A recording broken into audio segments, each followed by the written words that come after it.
তিন লস্করি তৈবার জঙ্গিকে এনকাউন্টার করেছে রাষ্ট্রীয় রাইফেলস, কিন্তু গোটা যে এরিয়া সেটাকে ইতিমধ্যে কিন্তু ঘিরে রাখা হয়েছে সিআরপিএফ এর মাধ্যমে।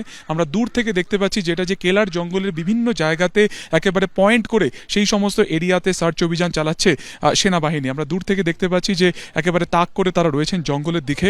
আমাদের খুব বেশি সামনে যাওয়ার অনুমতি নেই এবং এখান থেকে ঠিক 4 থেকে 5 কিলোমিটার দূরে সেখানেই কিন্তু এনকাউন্টার করে তিন লস্করি তৈবার জঙ্গিকে সেখানেই হত্যা করা হয়। এবং ইতিমধ্যে অপারেশন কেলার নামে এই এনকাউন্টার যা ঘটেছে ঠিক এই জঙ্গল এরিয়াতে।